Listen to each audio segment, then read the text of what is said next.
fantastic. This is GT racing right now. He's got traction, he's got everything outside of both of them. Maloney! Oh, he's taking Anderson. Anderson's up top. Oh my God! Oh. Big crash. Oh my goodness, half the field's going to get rolled. Second very close. These guys are want to make their way through the field very quickly. Oh, there we go. Oh no! That's massive! This is it! This is over! I can't believe this! Oh my God! God, what?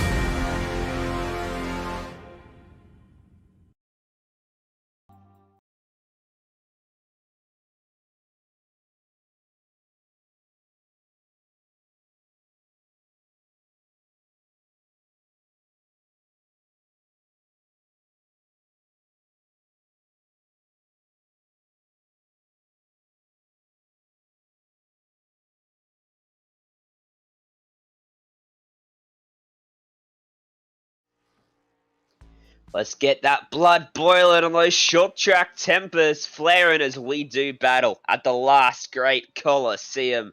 It's Bristol Motor Speedway hosting round 8 of the NASCAR iRacing Series live right here on the iRacing Esports Network and brought to you by SimSpeed TV. The very roots of American stock car racing can be found on the short tracks.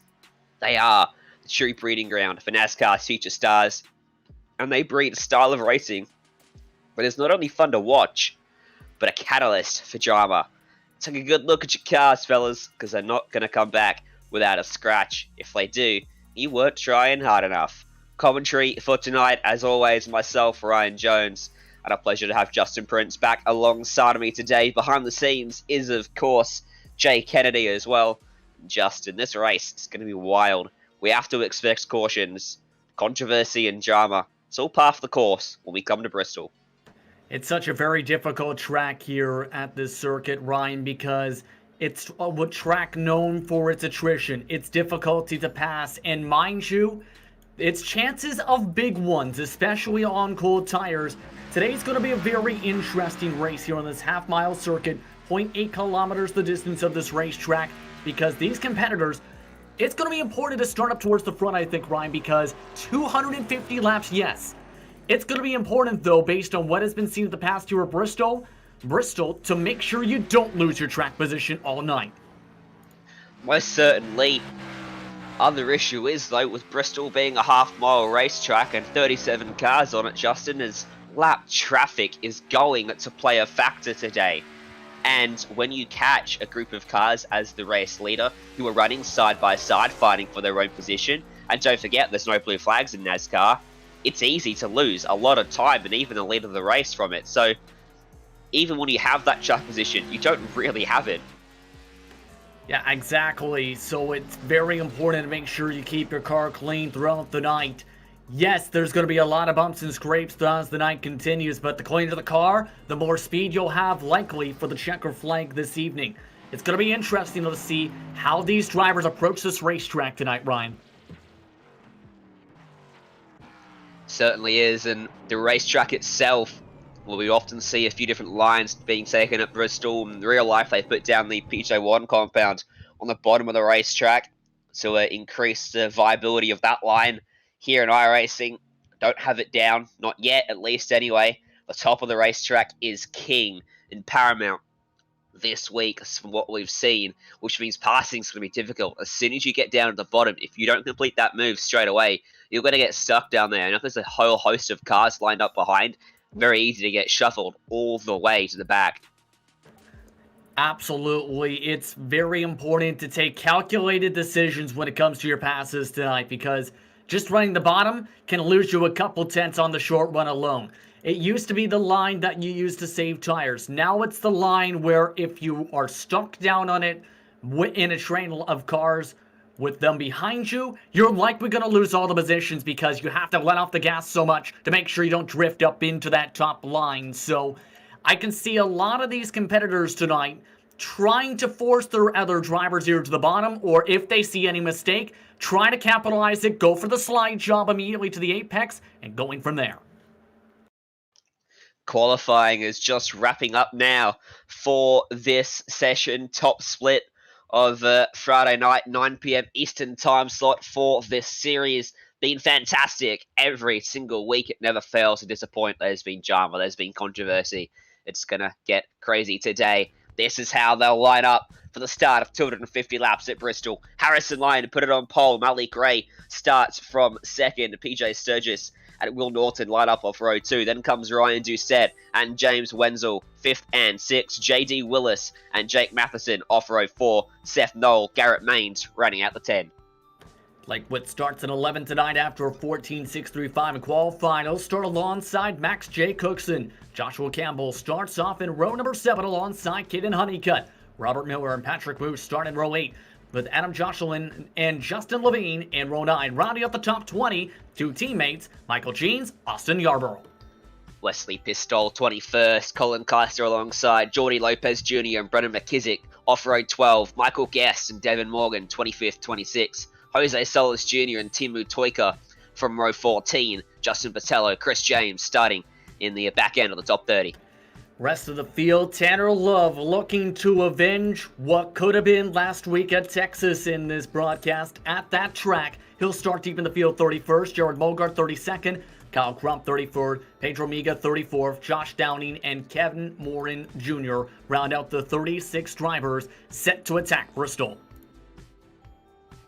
talk about that from last week. That's going to be one of the talking points today. Has it been settled between J.D. Willis and Tanner Love?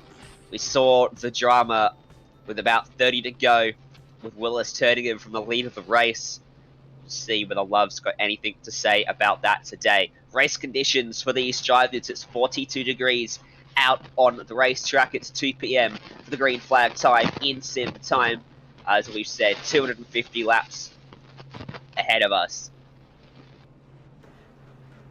Yep, fairly hot racetrack today. The winds shouldn't be too much of a factor around this circuit today, but I think you have to put a circle around that mostly cloudy sky portion of race conditions, because that will mean the track conditions might potentially change a lot. Usually this racetrack heats up fairly quickly as the rubber builds on down. However, those clouds might have the possibility of swinging the temperatures a lot during the caution flags today. Yeah, exactly right. That's something great about iRacing simulation. It includes the weather. So you get the fluctuations out on the racetrack like you would get in real life, and be very interesting to see how these drivers go about it today, how their pace changes. And look at that.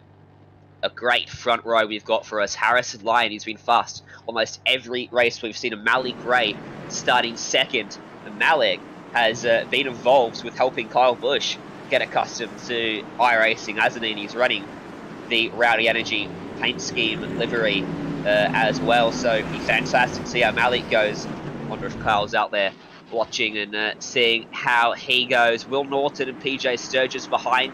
Norton's been involved in almost every broadcast. Sturgis we haven't seen, but he's got a lot of pace as we come through, and we will get this one underway. Pace car dives down at a turn number 4. Harrison Lyon gets us underway. Green flag in the air here in Bristol.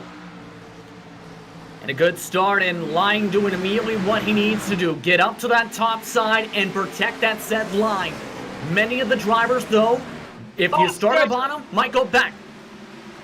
Sturgis got sideways, clipped Norton up into the fence. They keep on going, but Norton a fair bit of damage, in fact. It was right side, and Norton, those cold tyres, he was coping fine. Sturgis, though, he got caught out, Justin.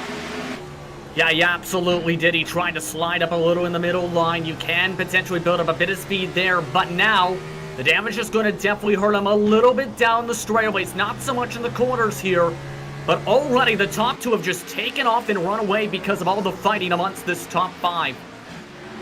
And Doucette goes by Will Norton as a result of the damage potentially. He's going to have to adjust to how that car's handling now. Jake Matheson will go by as well. A little bit more contact for Will Norton, so he's struggling just a little bit to fire off early here.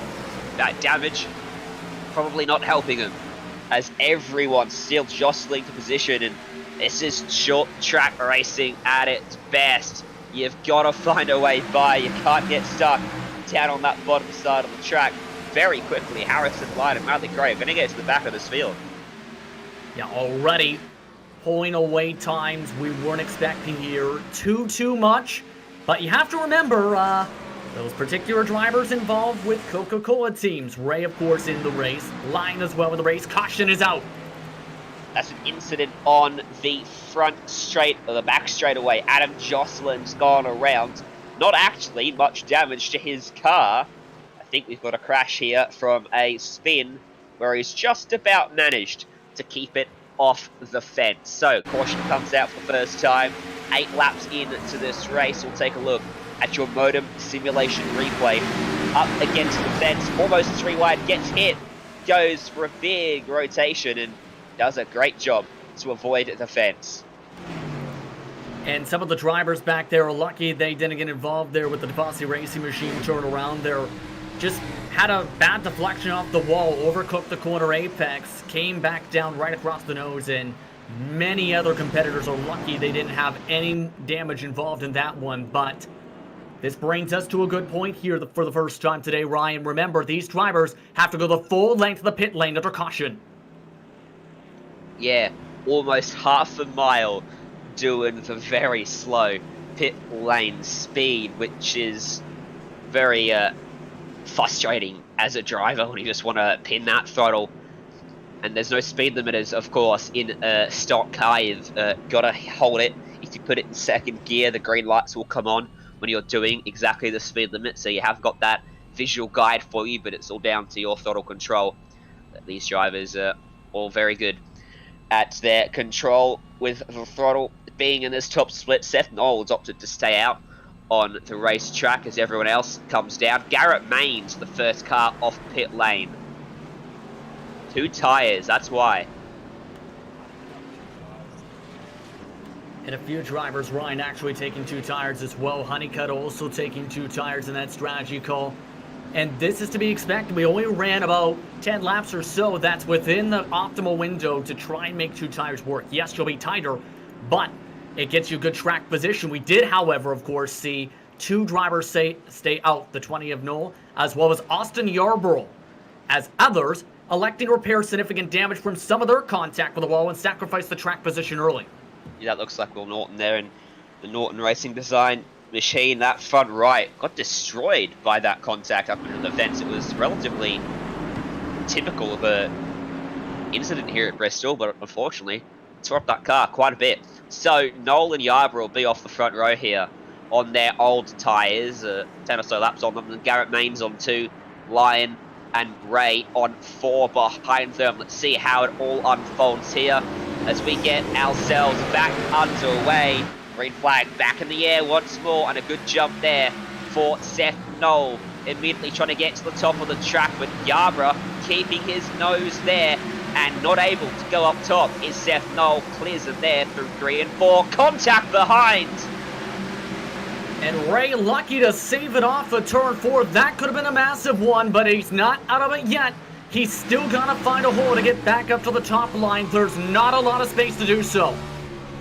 Finds himself a spot on the bottom side of the racetrack, but as you say, he's got to get up top, otherwise he's going to keep losing positions. It was a great save from Malik Gray with that contact, and also from Caden Honeycutt, who was sideways at the top of the racetrack. So I suppose they must have been the 2 that made contact. We stay green. Malik Gray's got a lot of work now to get towards the back, to get himself back towards the front of this field. Yeah, and already the caution flag is out once again. 2 more cars stopped at the bottom of the racetrack. Timo Toika, Josh Downing in trouble this time.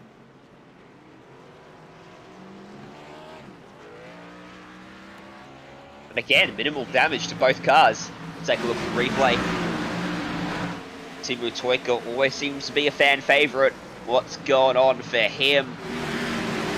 On the bottom of 3. And, oh, that's an odd incident from that angle.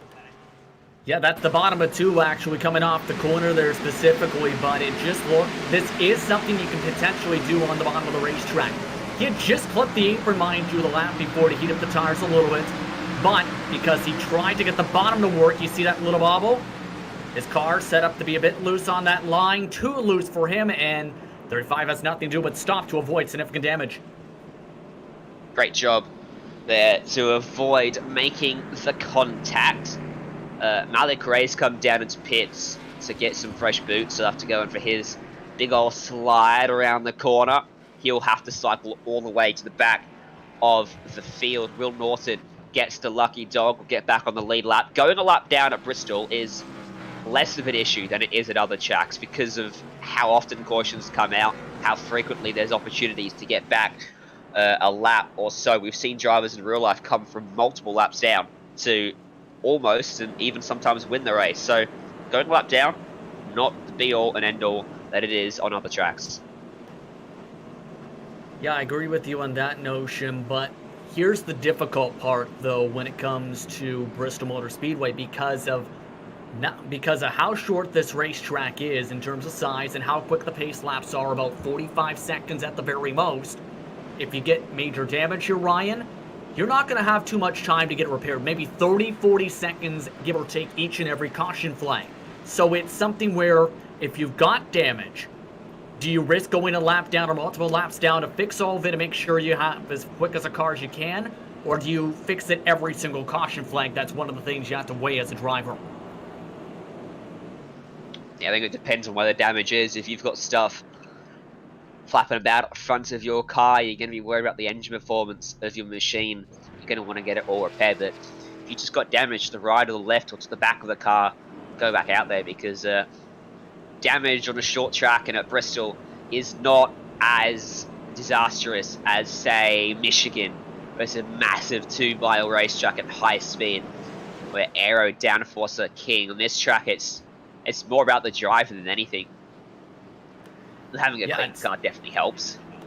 Yeah, it definitely helps, yes, but it's such a rhythm track here at Bristol because it takes a lot of years of practice to get this track right, for preferences, to make sure you get your throttle points right, your lines right. That can all be very difficult here. We'll have to see how these cars go coming to the green flag this time. Top 2 remain unchanged. Lion and Maine is back on road 2 now. Green flag in the air once more. Better jump there for Noel, able to immediately clear Austin Yarborough. Lion trying to slide up in front of Maines, but the hole not going to exist for him. And he's going to have to be careful here because Jake Matheson is tucked up right on the back of that number 2 car, and Lion's going to probably go backwards here unless he can find something on that inside line, where he is going to find a slow car. The number 35 gets by him without much issue. Yeah, Josh Downing's really going to make things interesting here already, but already many of these drivers getting to that perfect line up on that middle to top line around this racetrack. The only guy that's making the bottom work so far, I think, has been Lion. And remember, these drivers, if you were involved in the Coca-Cola Series competition and competitors, you practice all of this. You practice to make sure you get your setup right to a T. Lion looking like his car a bit different from what we've seen from the NASCAR Coca-Cola iRacing Series event this past Tuesday. Learning from that, potentially wasn't happy with it in the long run on that race. They're making some adjustments for this one, of course. Not only the drivers, but everyone else in this field. They're in teams, a lot of them, that are involved in that series. So a lot of people are probably running setups that were used in that race. So. And don't forget, too, in that point, Ryan, part of me there, remember, some of these organizations, too, have been helping out the drivers for the Pro Invitational. Slip Angle, for example, has been helping out drivers like Jimmy Johnson in their competition. The Colin Keister just cannot get going. One of those pro drivers with trouble. And again, keeping it straight. That was Colin Keister, Joshua Campbell, that almost had a tangle there, down on the bottom side of the track. Campbell will lose out to Chris James as a result of that. Look in behind. Here comes Malik Ray, trying to find a way through. Caution's going to come out again. You can see the incident on the top of the track. Malik was coming in hot there as a spun car down to the inside as well. And that was PJ Sturgis there, who thought he was clear, I think, and just came up the across the nose line of Patrick Moose. I think that replay's going to show it night and day here. That's Sturgis down on the bottom. The number 10 car coming up out of the corner. Ooh, no review there. Gets turned into the fence. Somewhat unsurprisingly collected by the number 3, it looks like. Jordi Lopez Jr. And he might have some rather performance-affecting damage with that contact. The engine probably taking a bit of a knock there. Here's the onboard from him. That's one of the Horizon drivers here who had no time to stop and immediately pulled the ejection cord for a moment. Lucky to not get hit a second time, but either way, that is potentially a ton of engine damage to the front of his Toyota Camry. What happened to Sturgis there? When we get into a longer green flag run and the leaders come back through the field and they're, racing in and around a whole pack of cars, that's what they've got to be careful of. Because that can happen so easily. A crash happens in front, you can't avoid it. I mean, we saw it last week at Texas. Brendan McKissick taken out from the lead of the race by an incident ahead of him with lapped cars. At Bristol, that risk amplified 10 times. Graham Bowen actually had the exact same thing happen here just a couple days ago where there was a wreck in the back straightaway at the back of the pack. By the time he was coming around, car came down the racetrack and he plowed into our competitors after having one of the cars to beat in that event early on, Ryan. So it's such a major thing that can happen here with how quick the laps are and how much you need to be on throttle potentially at some points of the racetrack. It's really risky. Speaking of risky, Garrett Maines with a risky call in the Bobby Dale Earnhardt Legacy Esports machine, staying out. They haven't done that many laps on this set of tyres. Maines came down on that first pit stop, didn't he? Interesting call. Yep. We'll see how it goes for him.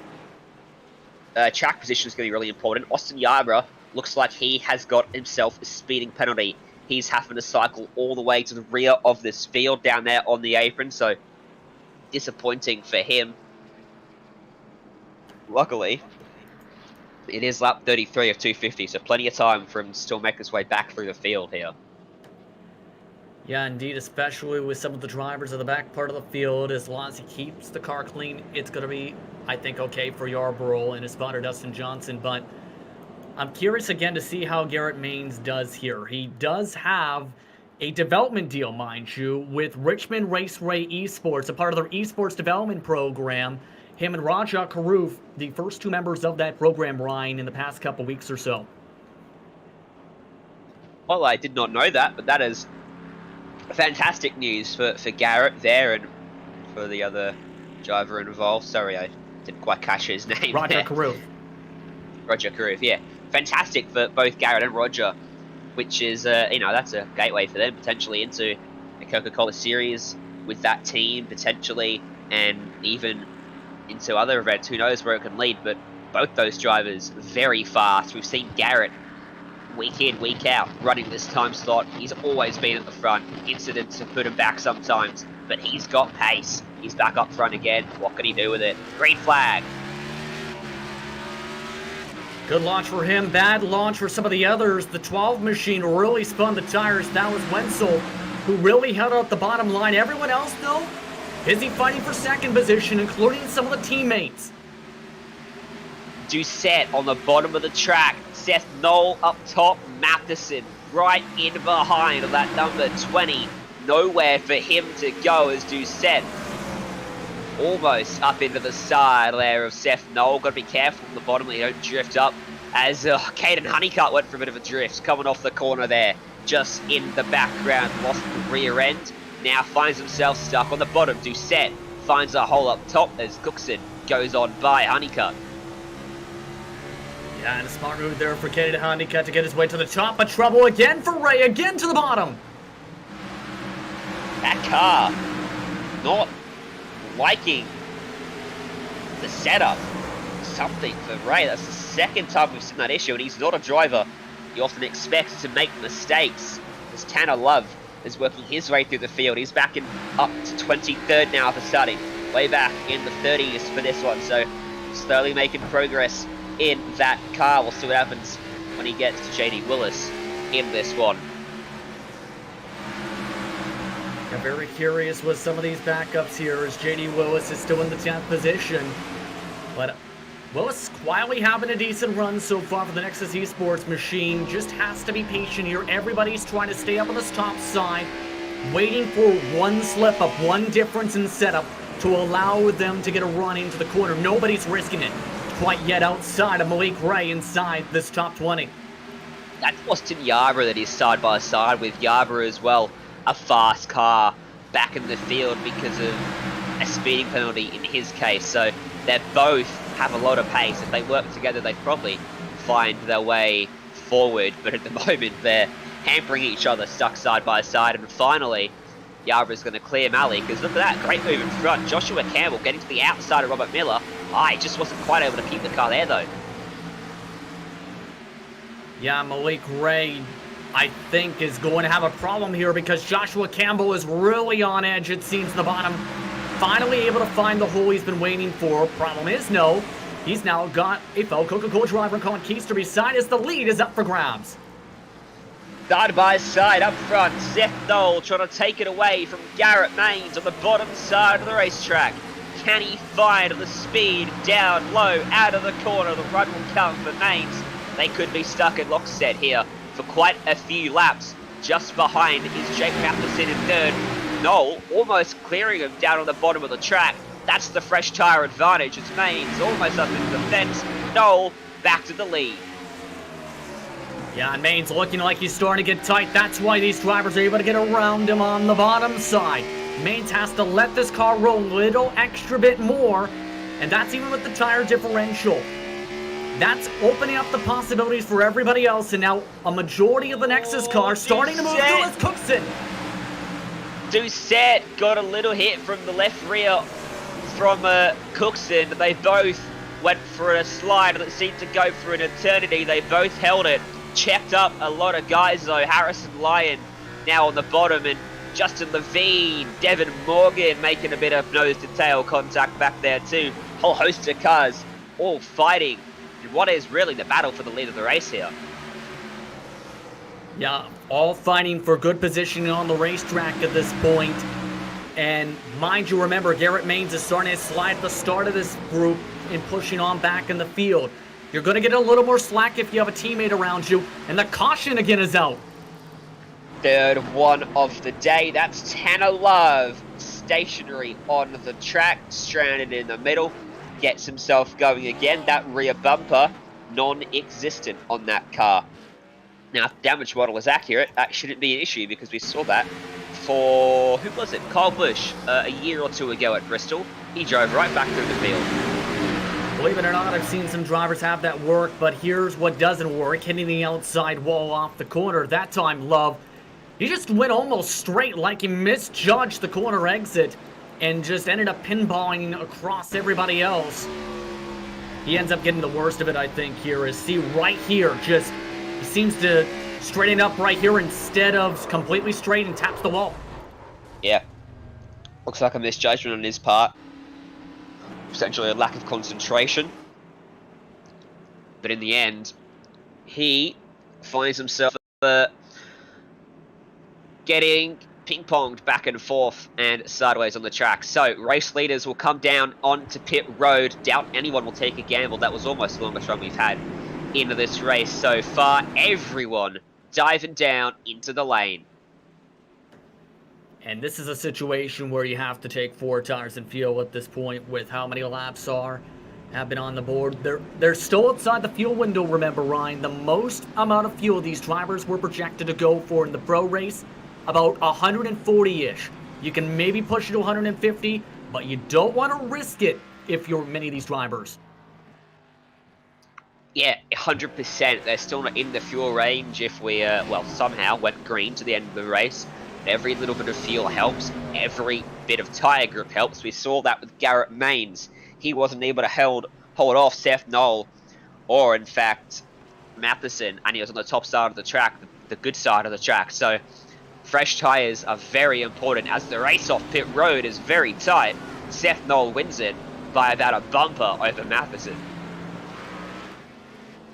Good pit exit that time again. Seth has been looking pretty strong so far, but the gamble for Garrett Mains, I think, might have worked out in his favor. Yes, he wasn't as quick as the others there, Ryan, but he got the caution he needed before he started losing valuable track position. And now, guess what? He's gone from what was a run inside the top 15 up to 3rd position. He's still going to be on the bottom side, which is going to be a problem, but it's much better than being behind a lot of the air competitors. 100%, and often that's something that people lose sight of. When they see someone stay out on a caution or take 2 tires in a caution, they say, what are you doing? Are you going to cause a crash? You shouldn't have done that. You're not going to win. The goal sometimes isn't to try and lead the race or win the race. It's to gain an advantage on where you were. So if you're running 20th and you stay out, you're now 1st. If you make it 10 laps and you're now 7th and a caution comes out, everyone comes back to pit road, that's a big advantage for you. That's goal accomplished. Exactly, and you also have to think about this too, depending on how things cycle. You already have one driver in Kyle Crump taking the wave around with a 1-to-go signal. This is also a situation where, say you're a lap down and have repaired most of your damage, and are not in a lucky dog position, it's your chance where if it goes caution, precaution, precaution, like it has usually gone in Bristol in terms of its history in NIS competition, you have your lap back and a chance to gain a lot of positions in the next few minutes or so. 100%. JD Willis copping a black flag as well down on pit road, so he's going to go right to the back along with Tanner Love. See how that goes. Pace car's out of the way. We're back underway. Oh, fantastic start from Matheson up top. He stayed even with Noel for quite some time. Eventually dropped back though in one of the gear changes there. And they're side by side from third and fourth. Very tight between Doucette and Cookson. A lot of dicing and wheeling for drivers wanting the top, and my goodness, that could have been bad. Cookson really got a bit squirrely on the cold tires on that top line. Certainly did. Got a tank slapper coming down the straightaway. Held onto it. And Doucette now with a bit of a slide down low.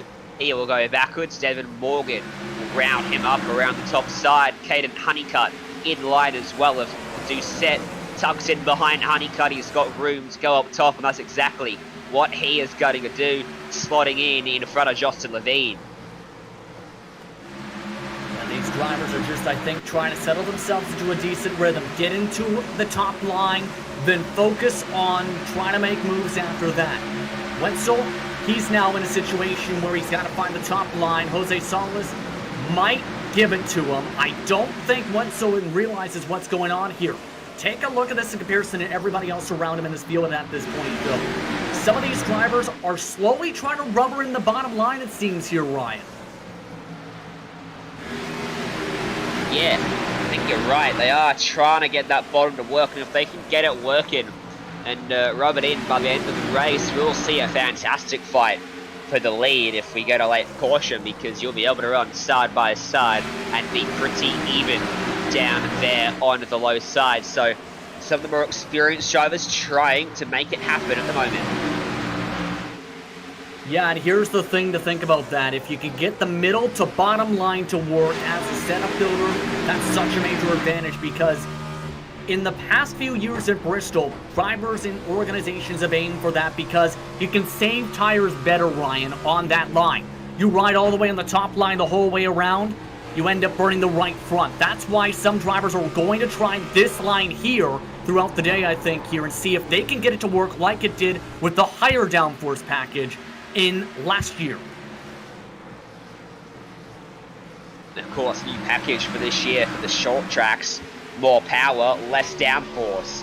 That's another reason why we're seeing a lot of cars getting sideways, because they haven't got as much grip on the rear end as we saw last year at the short track. So there's also that to consider in all of this as well. Of course, they've had plenty of time to test it. They've already seen it at Phoenix earlier in the year as well, so nothing new to these drivers by this stage.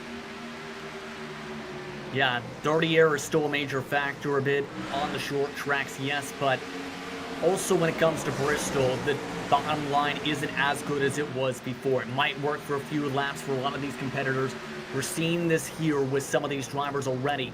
Seth, though, I think is the best example of the race lead for how you get the bottom line to work, because he's started at the bottom, he's able to get that line. Yes, it loses a couple tenths in the short run, but in the long run, you can pick up an extra couple tenths. See how much he's just able to get that middle right along the edge of the progressive banking to then ramp it down and get down to the bottom of the racetrack to carry momentum off the corners. Trying, not quite close enough yet. Edging closer and closer with each passing lap. Eventually he'll be close enough to lunge it by as Caden Honeycutt trying exactly that.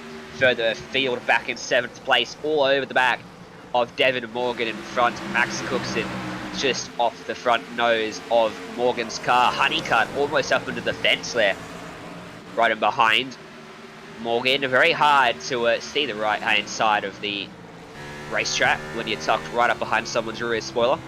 Bit of an issue with a track where you're constantly tucked up behind someone. Yeah, it can be a little bit, but it's not too much of an issue, I don't think, here. What is an issue, though, here is Matheson has lost the top, and just as I mentioned at the top of the broadcast, if you can get your quarter panel alongside the right rear corner panel and take away the line, like Lyon did, that might open up the door for potential position losses. Fantastic job from Lion. That's why you're going to be very careful about where you're running on the track. If you're in the position that Matheson was, you've got to stop the car behind from getting to your outside. You've got to run it as high as you can while still keeping the speed up. Didn't quite nail it there. So Lion's up into second. See if he can chase down Seth Knoll. Lead of the race. The margin is about 0.3 of a second between them at the moment. I'm going to be very curious now about the lap times. Seth is still the quicker of the two drivers, but look at how Yarborough's been able to cut his way back to the field. He's in the middle of a battle, yes, back and forth with Wade Witt trying to battle on that bottom side, but Yarborough has worked his way from deep in the 20s back inside the top 10 after a speeding penalty just about 20 minutes ago. Yeah, Yarborough pulled a great slide job on Blake Witt there to make that move, and now Witt trying to fend off James Wenzel up top, who is going to take it away. He's got the top side. He's got a beard draft from Yarborough as well. Of course, that's minimal here on a short track, but it still helps. Maybe a fraction of a tenth. Yeah, a little bit. It's not too much of an issue as long as you don't make suspension damage on a race car. If you get suspension damage, that's where the problem definitely can potentially lie. But lap traffic is going to be a major problem here because these drivers, it could be very, very difficult to get around this traffic. It'll be interesting to see if the drivers elect to stay on the bottom side, where a lot of these competitors I think are going to prefer it be, or if they're forced to the bottom themselves, where that might lose but drivers leads like it did in pro competition a couple days ago. We watched the battle for the lead and we talk about it because there's no blue flags in NASCAR. We've spoken about that before. If you're in a battle, you're going to want to stay up top. You don't want to go down low and lose time if you're a car about to get lapped. So, you stay up top and the leaders have got to find a way by you. So it is something that will cause a bit of drama if we stay green here, because Seth Knoll's got Harrison Lyon right behind him. And if these two get side by side and they catch a couple lapped cars side by side, Harrison Lyon though trying to get to the outside of Seth Knoll, and he's done it. That is a fantastic move, but there is a lapped car right in front. That's Wesley Pistol.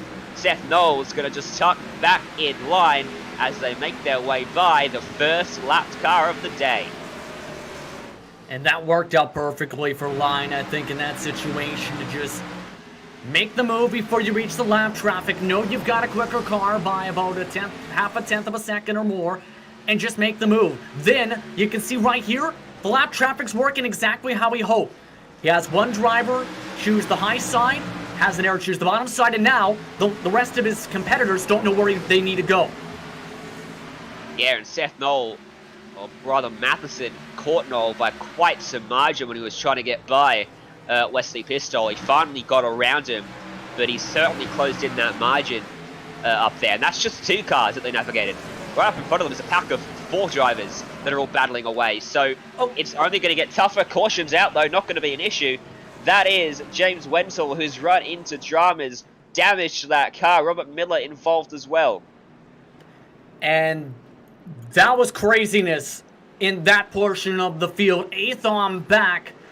I think this all really started, though, where the short track ace Devin Morgan tried to go for the slide job off the corner and get up to the top side. Problem is, faster car had momentum. Everyone else is checked up, and around goes the drivers. Right in the middle of that pack, and Michael Guess getting hit late there. It's James Wenzel that got turned sideways in front of everybody there. And as you say, that was a bit of craziness. Looks like that's Brendan McKissick in that as well. Surprised it didn't involve more cars, if I'm honest with you. Yeah, that could have been much worse. Yeah, a few got lucky, to say the very least. I think McKissick got very lucky, for example, in that situation. But 2 Coca-Cola Series drivers now with significant damages now. Keister and Guess both involved. And now this is going to cycle everybody into the pit lane. Should note that Jeans does have a front nose crushed in, so he's been pitting every second lap. Jared Mogart has also been electing to pit the second time around with some damage. everyone in pit lane. Harrison Lyon wins the race off. JD Willis rolls out of pits in second. 2 tyres must have been for Willis there to find that big of an advantage. He didn't stop. Yeah, it looks like he might have missed his box, just overran it, and now that's going to be killer.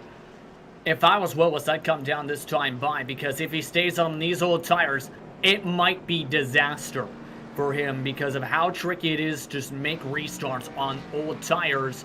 That's exactly what he's doing right here, it looks like. Yeah, I was going to say it might be a disaster for him and for a lot of people around him too. If he spins up those tyres or someone gets into the back of him because he's not as fast with the old tyres, it could be very messy very quickly. So he'll come down and have attempt number 2 at finding his pit bay. Around there on the back straight away, it looks like for him. So the leading few cars remain mainly unchanged. Wesley Bristol stays out to get his lap back.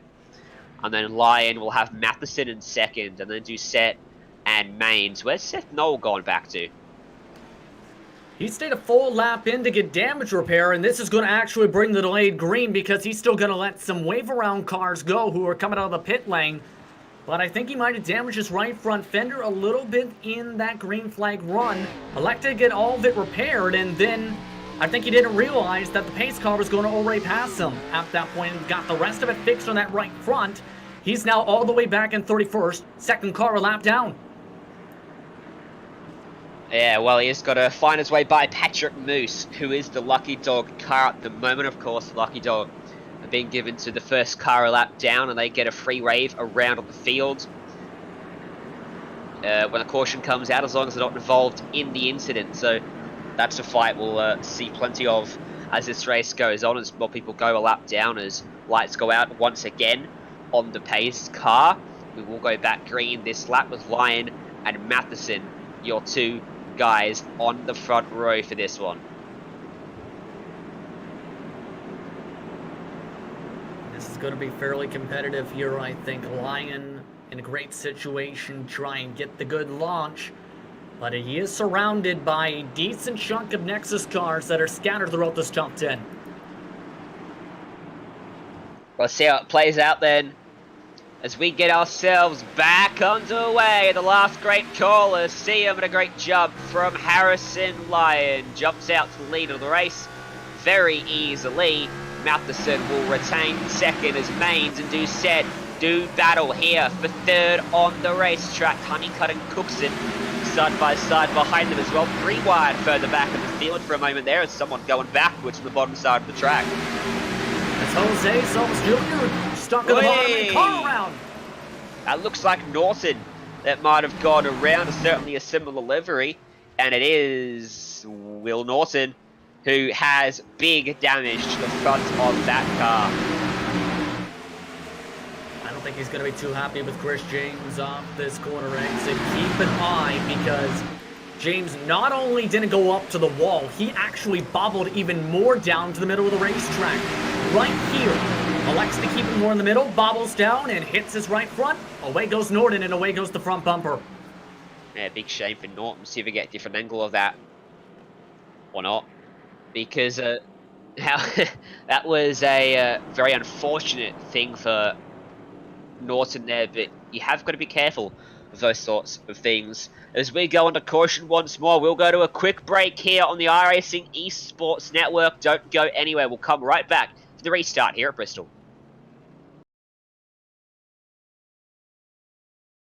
Welcome back to Bristol Motor Speedway here in the NASCAR iRacing Series. Just ticked on to lap 100, 250, so we're almost halfway through this one already. Going by very quickly despite the caution. Seth Knoll, slow on the track.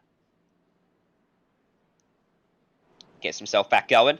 So we'll get one to go when we come back by the start-finish line here.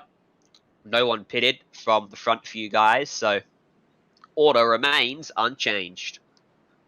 Yeah, and I'm not surprised, since this allows many drivers to keep the track position, obviously, but also the tires are warm by a few laps or so. That's much more better than starting on very cold tires. That causes a lot of the snap loose conditions we've seen after big pit stop sequences. 100%.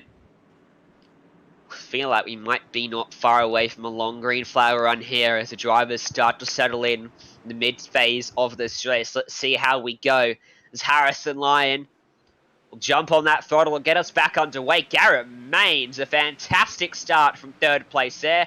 He's going to put himself straight up into second. And what a start by Maines, sending it up to the top line. It looked like he sent Lyon off like a curling rock on that corner entry to start this green flag start.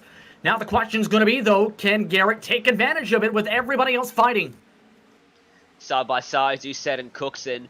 Doucette will clear him. Cookson needs to find a way to the top. He's got so many people stacked up on that high line behind him. Tries to get up in front of Justin Levine there, and he'll do it. Just about. Yeah, some good fighting amongst the pack, but we have cars sliding in the back portion just behind the top 9. Timo Toika, who's worked his way to the top 10, nearly made things very chaotic.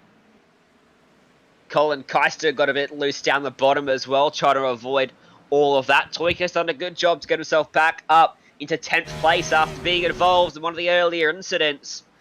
As, again, people struggling here to get themselves pointed straight. Someone's gone around. Caution is back out on the track. Will Norton again. And it's just not Will Norton's day, and it's because of absolute calamity in front of him, I think, here, Ryan, because not one, but 2 cars smacked the wall. Kyle Crump got the most loose, locked it down, and then collected Norton, who ended up bobbing around trying to avoid collecting anybody else. Gotta feel bad for Norton. It's just not his day, is it? As we see it here coming through on the top side of the track. Everyone stacked up in front, and then the car sideways in his line. Nothing he can do about that, and very hard to save a car once it gets the wiggles on like that. Yeah, he was trying as hard as he could. I think there... You've seen how much it went back and forth there, Ryan. The reason he was going back and forth was if he hooked it to the right or locked it down immediately, he would have collected a couple of drivers, including one of his teammates. So I think he just said, you know what, I'm going to hope I can stop it swinging to the left, and it didn't work for him. But another quick caution flag. By the way, new fastest lap set on that stint, Ryan. Who by?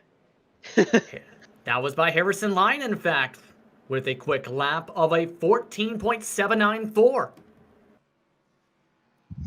the lap times are quick at Bristol, aren't they? So a lot of pace for Lyon then out front. Might be difficult for someone to get by him. He certainly looks like he's got one of the cars of the day at the moment, as we see the 17 rolling off pit road with a bit of a wheel spin there, exiting in style. Most of the leaders have opted to stay out once again. When you're only doing a lap or so in these stints, there is not too much point in coming down, because if you do, not many people are going to come with you. You're going to cost yourself so much track position, which you keep harping on about, because it's so important here.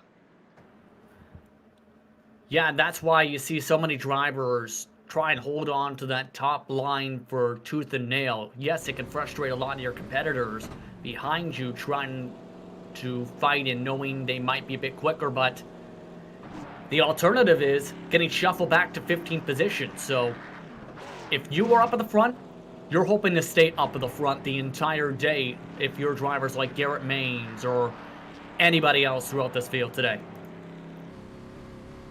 Well, that is exactly what he will try to do.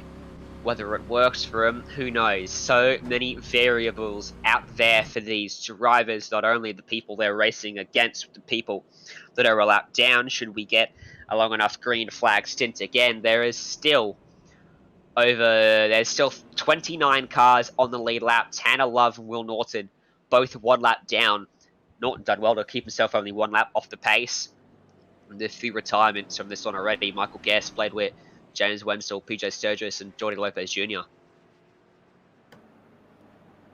Yeah, surprisingly still a lot of cars here, but at the same time, we do see a lot of beat-up race cars here at this racetrack. A lot of the clean ones are up at the front, should note, of course, but look back in the mid portion of the field, there are a lot of bumped-in fenders at this point with how hard the racing's been at that point of the field. The racing at the front is only going to get more frantic as well as the race draws closer and closer to its finish. Still not quite at halfway though, so no issues yet. As another great restart from first and third. Harrison Lyon this time being followed by Jake Matheson. Something about that third place spot on these restarts is working well, but Matheson wasn't able to clear Maines. Maines drove his way back around the outside of him. Here's the downside, though, of the decent start off, the jump on third position. It's not the top line, so if you don't get up there immediately and with a good start, you immediately shuffle back, so you want to almost start second or fourth position rather than in third, fifth, or any position like that, or else you're going to fall right back anyway. Matheson did a good job to stay in third after not getting up in front of Garrett Maines. He's got Doucette behind him. That's Honeycutt down at bottom, trying to find a way up top. Malik Ray has driven himself back up into 7th place now, and he should clean up Honeycutt, and he will, as Honeycutt dives back to the outside of the track, and Malik going to dive to the bottom of Max Cookson. And Ray has been quietly coming back through this field, mind you, and still is trying to get that bottom line to work to get some of these passes done. I think Ray has been absolutely fighting hard. Here's the problem. He's lost the top line, can't get back up there unless he backs off and allows the ARCA Menard Series driver and Honeycutt to go. And he will. Honeycutt will go by him on the top. Ray knows it's just better to tuck back in line and wait for his opportunity to come. He does seem to be running a slightly lower line, even when he has got no one on his outside through these corners, doesn't he? He's not even in the middle of this racetrack here. And I think that's on purpose. They're trying to make sure he doesn't burn up the tires like everyone else on the top line in hopes that it works in about 20, 30 laps. That might be where the strategy, or line rather, he's taking might work out. It's just a matter of he needs the laps to go green. He does. We'll see if it works. He's losing a bit of pace at the moment to Honeycutt. He's got McKissick in behind, and then comes a battle with Yarborough, Levine, JD Willis, Timu Tweaker, and co.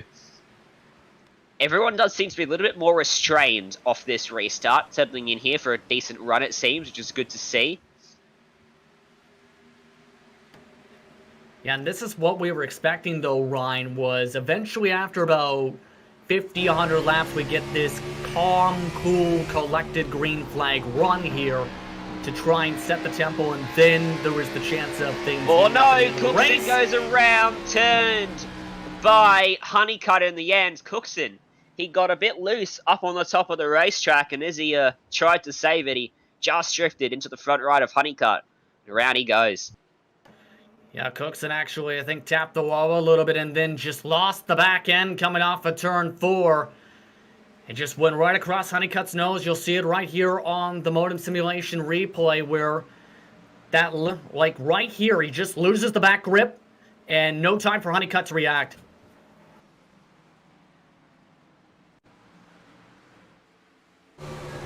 Rather unfortunate for Cookson. He probably could have saved that.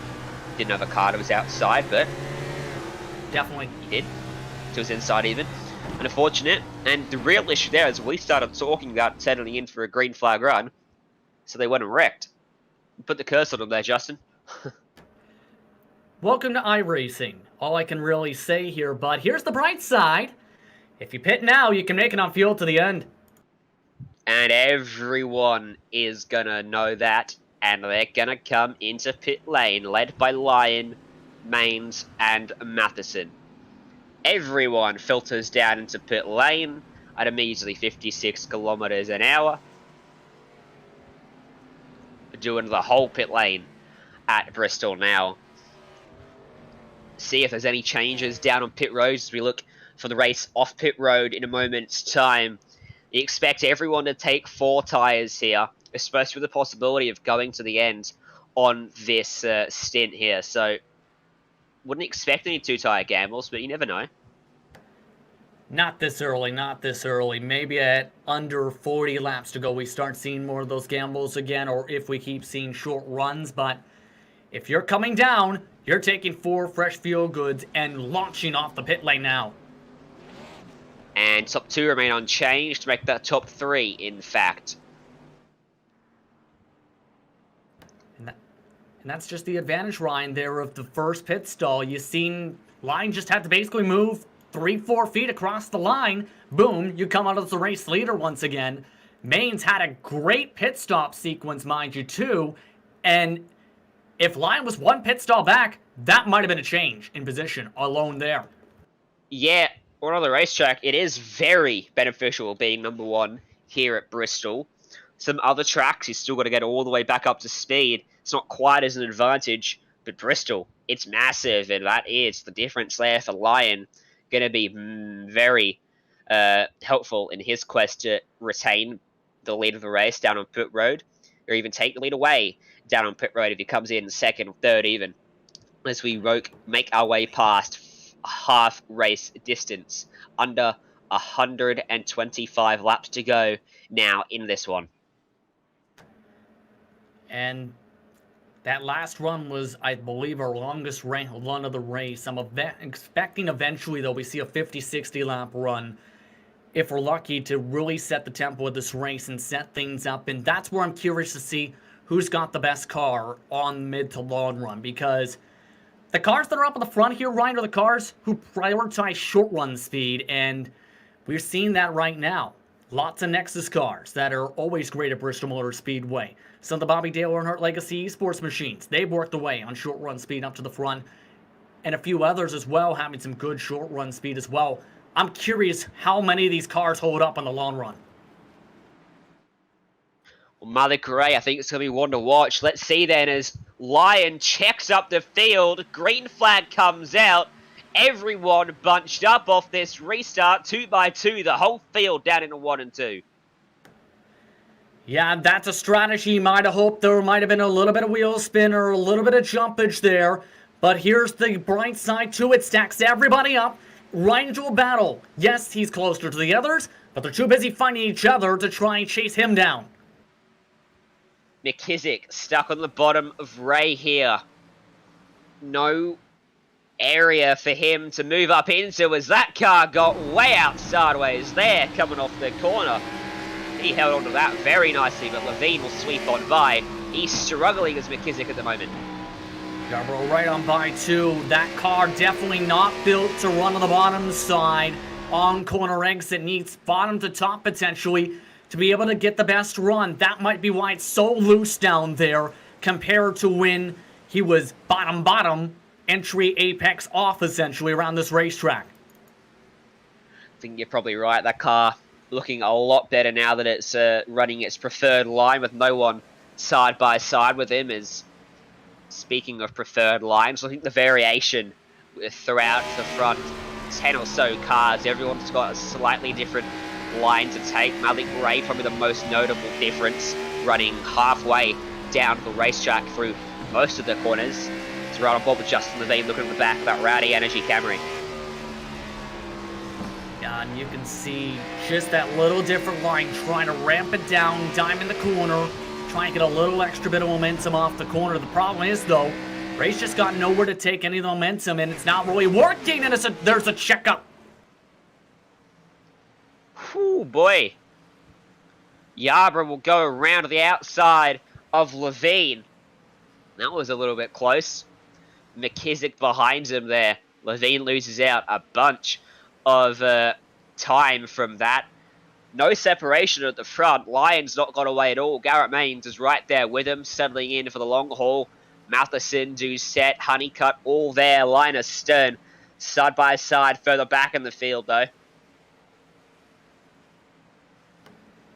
Yeah, that's set among some of the drivers trying to cut to the field. Cookson also trying to fight hard. He has been near side by side a lot. Car around down into turn 3, though. Kevin Morin Jr. in the 36.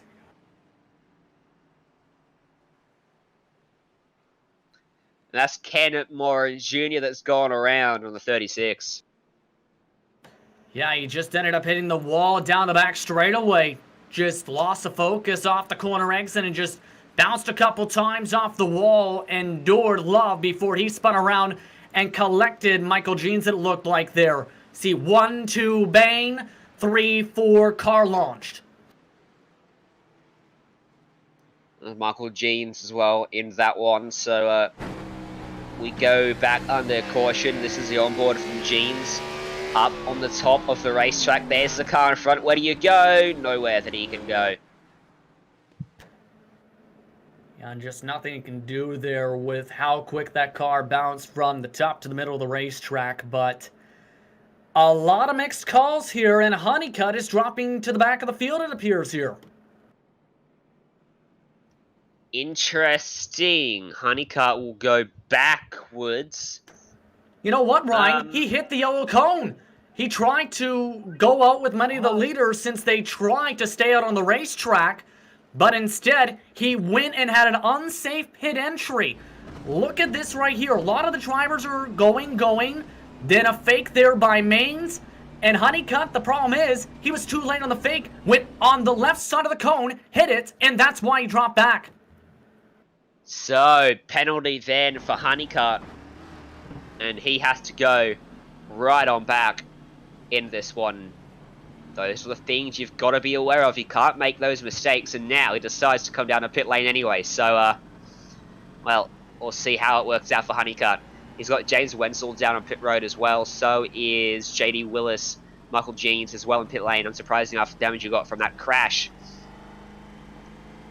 Surprised that anyone thought about pitting there from the front. I think it was more so a fake, though, Ryan, by Garrett Maines, because he was trying to catch some people off guard, maybe, get a couple drivers to commit to the pit lane. Instead, I don't think he was expecting a driver to accidentally hit the yellow cone by accident. Yeah, well, who knows? Who knows what happens out there sometimes, but most of the field will sort themselves out, with most of the cars staying out on the racetrack.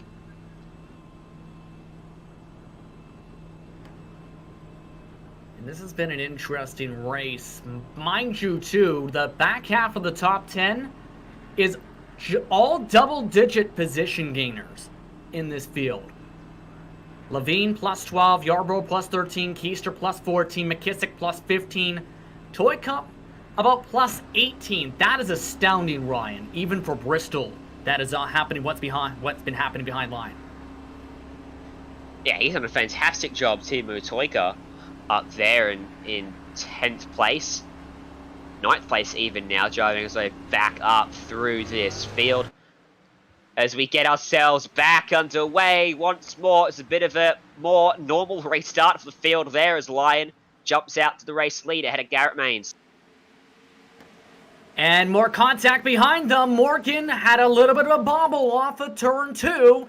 And now everyone's stacked on back behind some of these drivers in a second group. Up front, Matheson is going backwards now to Set and Yarbrough on his outside. Malik Ray behind him on the bottom. McKissick up top. Ray finds a gap up high and slots in behind McKissick. Matheson, don't think he's going to find a gap though. He's in a bit of trouble here. He could go a long way back unless he gets some reprieve somewhere out there. Well, he does have a teammate to his left side. The problem is McKissick's not giving him the space. If McKissick backs off, Ray might give him a shot. So Matheson is just stuck along for the ride as he watches the real-world go-kart racer in Yarbrough pull away in that top 4 position. Took McKissick a while to clear Matheson. Ray will do it almost straight away. Matheson sees a gap and puts himself in it. As Ray into the back of McKissick, turns him sideways. He holds onto it, loses a bunch of spots though. He just got into that left rear heading into the corner to Ray and turns McKissick sideways about as quick as he could go. Yeah, just too much power from Ray on the corner entry to cause that. But now, on the bright side, McKissick still holds on to the top 10. Here's the downside, though, for that 20 machine to the bottom side. Remember, Seth? And he had to get some damage repair, fell a lap down. He was the car who hit the back end of Devin Morgan. He lost the front bumper, and now he's down a lot of straight line speed, at least 5-10 miles an hour. Certainly is, look at that, going right on back there in the straight as Seth Knoll. And he's going to really struggle in this race, and being on the inside is not helping him. Still running around in 15th place though. We'll see how he goes the rest of this one. Austin Yarborough all over the back of Ryan Doucette there, almost giving him a shot down into the corners, harassing the back of that number 4 car. And once again, as with the last stint, everyone's line is turned at the front of the field here. Malik Ray slowly getting closer and closer. Now he's up into 5th. And this might make it interesting off the corners because Yarborough really wants the diamond. Ray has been very committed to being right there. There's a chance they might come together if Ray gets a good enough run off the corner to get side by side and Yarborough can't react quick enough.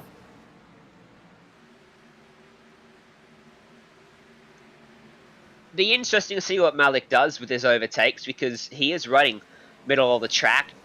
You would think he'd try to drive around the outside of him, but he's got a lot of pace, it seems, running a slightly lower line as he just made a mistake there. Had to cover off Matheson. It looks like everyone's starting to work the way to the bottom line once again, but look what's happening up in front of them. Right rear corner panel taken away by Doucette to get side by side with Maines. Drives it up and around the top side of the corner, takes away P2 from Maines. Doucette now looking at the back of Harrison Line, trying to chase him down. Maines will go back to 3rd. He's got Yarborough now in behind. Side by side a little bit further back in the field. Who was that? That was Devin Morgan on the bottom with Justin Levine up top. Completes that move there. And Levine having to get hard on to the brakes a little bit, get off the gas to make sure he didn't get into the back end of Morgan here, but some of the pace is starting to come in. A lot of these cars, I think, Ryan, are about even in pace in the first 20 laps. Then we see the differences in how they're built past that point on the racetrack, and that's where you see a lot of these drivers try and make passes here. Yarborough might have just made a mistake, though, might have just given the top to Ray. And he has. Ray gets to his outside. A bit of door-to-door contact between them. Down that straightaway. Matheson gets there as well. So Yarborough going to lose out a couple spots here. And Colin Keister just in behind trying to take that right rear away. He will do so. Yarborough, one little mistake going to cost him 3, maybe even 4 spots. With Timo Toika lined up there as well. And you know what? He's going to take it away too. Yeah, and Yarborough doing the smart thing right now, just getting back to the top side. Stop the bleeding before anyone else makes the dive, but give a shout out to Toika. My goodness, this is one of the best runs I've seen him do with this strong of a field in NIS competition in a long time. Usually I've seen him run on the short run, top 10 on the 1.5 miles. Haven't seen a performance like this in a while from him in this big of a field. He's doing a fantastic job at the moment. We'll see how well he continues to run as the race winds towards 250 as Ray starting to look at a way by Garrett Maines here. He gets to his inside. If he can run the middle of the track, that's where he seems to be fast in that number 51 car. Maines up top, Matheson behind. Matheson nowhere to go at the moment. He can't go to the inside of any of these guys. You can go 3 wide at Bristol, but it is incredibly risky. Too risky for lap 167. Ray clears him, moves up in front of him. And Maines might not be happy too much about how close it was, but it was a necessary move for Ray to be able to try and get away. They lost about 2 seconds with that fight, and now it looks like the pace is falling off for Maines. Yeah, Matheson drove on by, and Colin Keystone as well on the bottom side. Timo Toika as well. Not working for Maines up top. Maybe just lost his rhythm or something else, because those tyres were suddenly dropped for him. And he goes right to the back of this train of cars, back in 7th place now. I wonder if he burned up the right front tire. That's a major risk on the top. Caution, though. JD Willis has gone around into that number 28. Orca spot on the track too to try and turn it back the right way. He goes a lap down. Modem Simulation will give you a replay here. Yeah, and you'll see right up the road here. This is Pedro Miga in the 33 right in front of Willis. Hits the wall. Looks like a little bit of contact and then just bobbles him loose. And then Willis luckily locks it down, but ends up spinning a half spin as the caution comes out of the edge of the racetrack. I thought that was the green flag run for us there. It was looking that way, but unfortunately, just a slight Constantina effect and spins everybody, or spins JD Willis around, has checked everyone else up. Everyone's going to come down to pit road, you would suspect here, because been out there for quite some time on these tyres now, as this is the onboard from Carl Crump. Not much he could do to avoid getting into the back of Willis. Another good thing they added to Bristol a couple days ago, Justin, is Colossus. The big old TV screen in the middle, TV screens in the middle of the racetrack. You can see it there, and quite a feat, that. I read it's the largest sensor-hung outdoor screen in the world. Yeah, that's Colossus, they call that here, and that is a new addition, mind you, on iRacing, just put in just yesterday, Ryan, at this racetrack. It's such a beautiful fixture of the circuit, and of course, remember, this track is hosting the Pro Invitational Series on FS1 and Fox in just a couple days or so, so good to see that make its addition to the circuit before the action continues. Yeah, that's one of the good things, as TV has brought a lot of quality of life updates being brought to some of these televised race tracks, and Colossus, one of them. Good to see. Now we're just going to get PJ1 down on the tracks where it exists in real life. Now that would be fun. Yeah, that would be very interesting if that did come its way to the iRacing service, but still anything can happen. All I can really say on that front, but anything can happen at the front here because Harrison Lyon has been dominant on short runs, and this race is continuing to go his way. It is, but look who's found his way up into third. Malik Ray. And I get the feeling Ray has a lot more pace than he's shown so far. He's been bottled up in traffic for most of this one. He's had a couple incidents in this race, but he's seemingly channeling his new partnership with Kyle Busch and Rowdy Energy and driving that car to almost the same standard as Rowdy himself, driving back through the field a number of times already. Now he's up into third. If he can get himself into second and make a move on Lyon, what pace does he have once he gets into some clean air? I'm very curious here because it's easy to catch up, I think. It's hard to pass. Absolutely hard to pass here at Bristol. So I'm curious to see if Ray can find a way to get his preferred line to work, because Lyon, I don't think is going to make it any sort of easy for Ray to even have a chance. He's going to probably stay up at the top as much as he can, knowing its advantages, and force Ray to get the bottom to work here. Let's see if the third place man gets a jump they had the last couple times. Yep, they will. Great start for Ray. Big checkup from Doucette. Checks up Matheson and Toyka up top. Yeah, that was very, very strong on the start here, and a lot of competitors caught sleeping in their caution. Couple cars around. And lockstep there. Joshua Campbell and the number 30 as well. Both back-to-back on the track. Adam Jocelyn involved in a second incident of the day. We'll take a look at the replay and see what was the catalyst to this. Off the restart, that's Adam Jocelyn up top. Yeah, and I think it's going to be off of turn 2 here, Ryan. And keep an eye on this. Jocelyn didn't go all the way, go up to the wall, and Campbell wasn't expecting that, and just ends up going right into the edge of the nose there. Yeah, Jocelyn just drove down the track, it seemed. Certainly didn't take the normal line for the high route. Maybe thought he was clear of the 25 or something to that effect, but very strange. Misjudgment, at the least you'd say there, from the 30. So we go back under caution about as quickly as we went back green. So As the age-old adage, cautions breed cautions, comes back out again, slowly getting towards the deciding part of this race. Only about 70 laps to go. And Jabo finally on the lead lap here all of a sudden. I think he's been under a lap down for just about this entire race, Ryan. Car's fairly clean too. I'm surprised he has been this far back in the field all race long in the SPG machine. Yeah, Botello been struggling, but finally now gets it all hooked up. And back onto the lead lap. His highest spot in this race, 22nd. Finds himself now back in a spot where he can gain a whole lot more. See how he goes when we go back.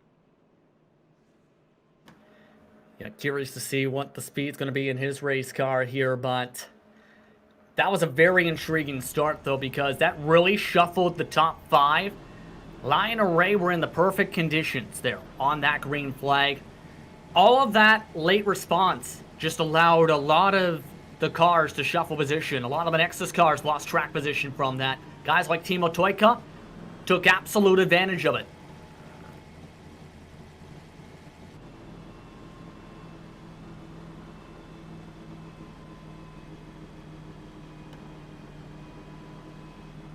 And Ryan, at this point, though, it's a caution breed caution type of race, have to say, though, with how many cautions we have had at this point of the event.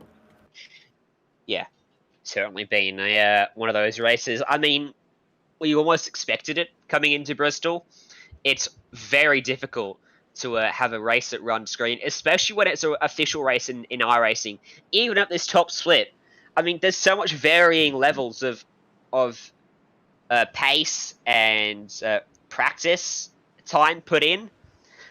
You got to expect it. I mean, something like the Coca-Cola series, you know what level everyone's at. You know the guys you're racing against. But people out there turning up for the first time that some of these people may have seen, you've got people there been there all season long.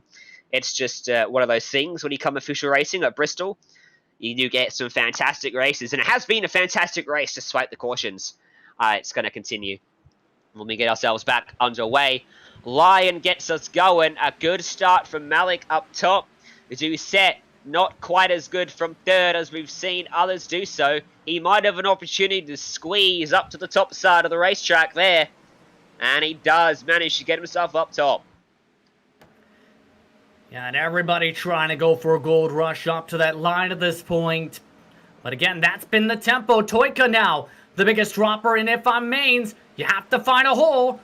Unfortunately, the puzzle piece isn't going to fit if he goes right up next to Honeycutt now. Oh, mains! Big snap of oversteer coming off the corner. Went right down to the bottom of the track. Goes straight up to the top side. Try and prevent losing spots, but a crash occurs. As a result, couple cars go around. Caution comes out again. All started way back with the big slide from mains. Yeah, and Mains found a hold back to the top side, but then just off the corner exit. Keep an eye right here on the slide first off. This is what that led in part to what we've seen here. We know how these drivers are struggling on cold tires on a bottom line, bottom to bottom. Ends up finding a hole behind his teammate Cookson. And then right behind him, though, that's Patrick Moose, who just ends up not even letting up and just trying to give him a shot. And Keister gets collected in the process. Yeah, moving up to the top side of the track there for Mains, plus a bit of hot temp in his tyres from that sideways action. Checked up the field and unfortunately caused that incident. Another one of those things. Caution's out again. Lap 186 of 250. Slowly getting towards the latter stages. That's our 12th caution of the day so far. Yeah, this has gotten very, very interesting, but at this point, if you're a Lion, you're in a great spot. You're smiling right now as long as you don't get a shot from the back end or any type of trouble with lap traffic or incidents. You're in the popcorn seat, or the celebration seat, rather, for this event at this point. If you're Ray, you're hoping for some type of luck or some type of strategy call in the pits here, because at this point, it might come down to strategy, Ryan. Exactly. And if we do get 20, 30 laps green here, will put us very close towards the final stint of the race, and strategy will be very interesting down on pit road. Because at that point, Justin, do you stay out knowing your tyres are rolled? Yes, but there's a very high likelihood of cautions till the end. Or do you pit, hope enough people come with you that the fresh tyres will easily overcome the few that stay out on old? That's a tough question, because from this point, if you get a run more than 10 laps, I think you still see most of the field take 4 tires, but under 30 laps to go when you have that same situation, that's where the question, I think, more comes into line, because you're probably thinking it's going to become caution, precaution in the mid to back portion of the field, and that's where, if you take 2 or stay out, that's where the advantage is. The downside is, though, massive risk for tire spin. For example, Denny Hamlin and Parker Kligerman just today ended up causing a massive one in official racing competition today in a fixed race and crashed most of the field. Do you want to be the driver that causes it if you don't have a setup that is capable of handling being on 10, 20 lap old tires on a restart? That's something you have to think about, and if you're fast enough to even hold on to the track position for long enough to take the checker. That would have been an interesting conversation if anyone had to go at Hamlin or Kligerman for causing that crash. Wonder how the reaction would have differed to if someone else had caused that crash. So, final lap of the caution period here. We'll go back green for the 13th time, including the start of the race. Harrison Lyon, almost for the 13th time, will lead us to it. Green flag back in the air at Bristol, and a great start for the top 2. Very congested from 3rd on back, though. Yeah, now a good start for the top 2, and everyone quickly able to cycle to the top side, 4th on back like we've seen much of this race. The problem is, though, now, Morgan and Toyota again are stuck on the bottom side, and this is not good as Garbo gets stuck in the wall. Got up into the fence, comes back down off it, right in front of Caden Honeycutt there as well, trying to find a way by his Toyota. He's got to make this move sick, otherwise he's going backwards. Quite some margin as Yarbrough gets a bit sideways up top. Bit of reprieve for Toyota. He'll hold on to the inside there for a little bit longer. There's a gap, but it's not quite big enough. Honeycutt gets to the outside of him now. And Honeycutt currently on that recovery drive, remember, from his penalty before. Looked like he wasn't expecting what was happening with Toyota side by side, but look at this still. Right behind him, Seth Knoll. He's fighting hard after finding a brand new nose in the garage area. Malik Ray's just run the fastest lap of the race, knocked off by Doucette. So, lap time starting to tumble as everyone pushes their car towards the limit now. As this race winds towards its conclusion, 55 to go as we come across the stripe here. Everyone putting in new PBs and fastest purple laps in this one.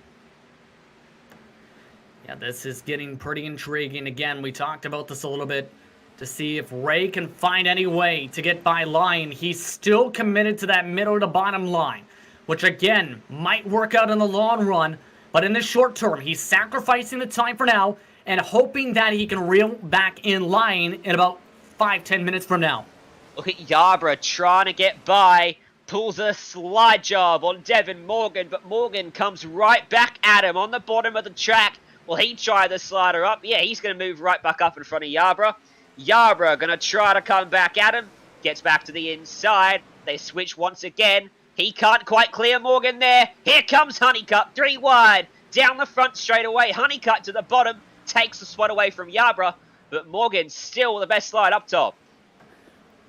What an aggressive move from Honeycutt there. I haven't seen those types of moves from him in a while, but as you've seen, it didn't quite work. I think he's faster than Morgan and Yarbrough at the moment. The problem is, he just can't get back to the top line to try and go for momentum to try and make the pass back.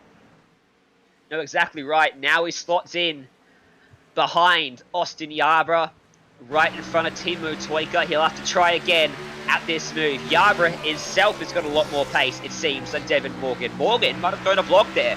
down into the corner as Yarborough tried to find a way to the inside.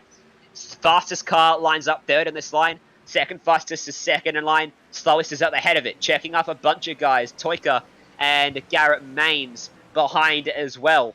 So how long can Devin Morgan hold on as Honeycutt has a little look at Yarborough? He's not going to have enough, though, as Chris James runs side by side further afield as well, back in 12th place.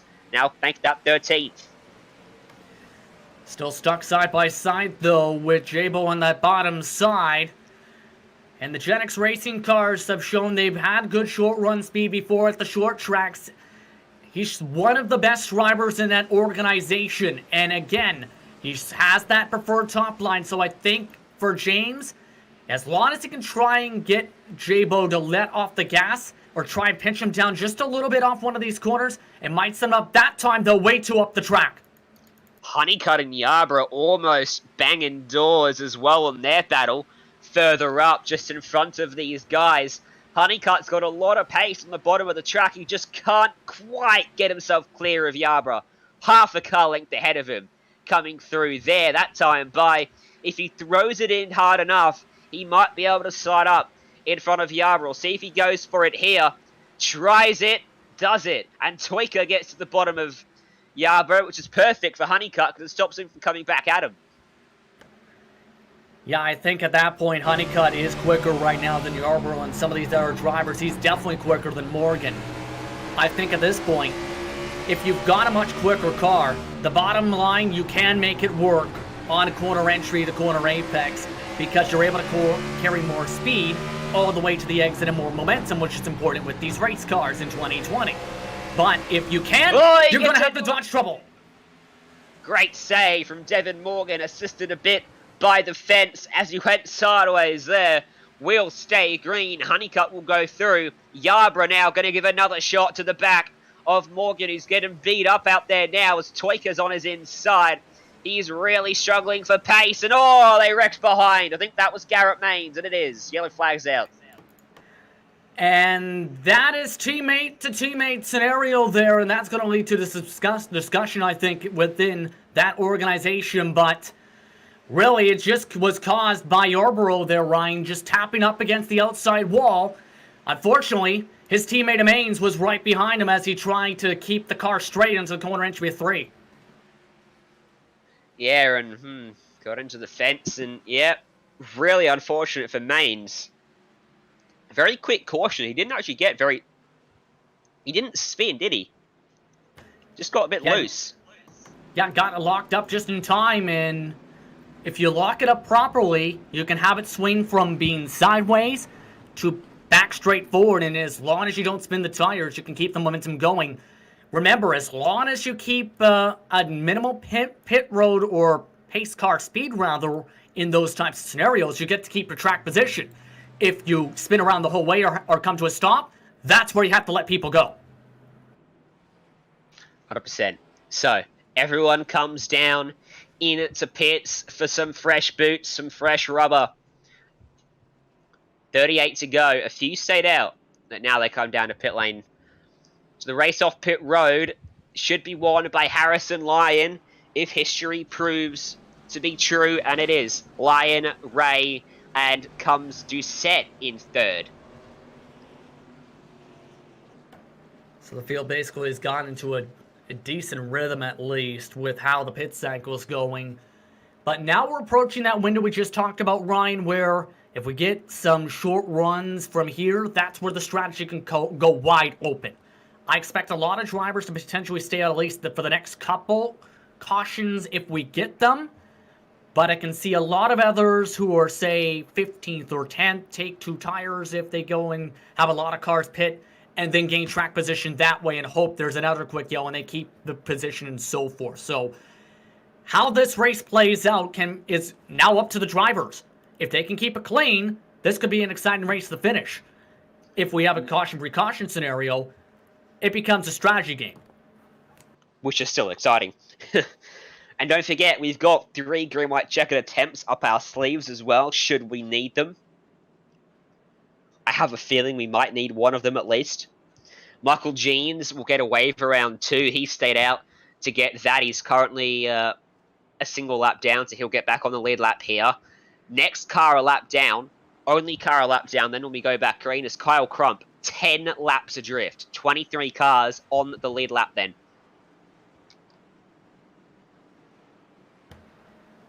Yeah, this has been an intriguing race throughout this entire night so far here at Bristol Motor Speedway. Honestly, my personally favorite racetrack, even with some of the attrition rates, but the best of the best and the cleanest cars in the field have migrated their way to the front all night. Harrison Lyon down on the bottom, Malik Ray up top. Who gets the jump?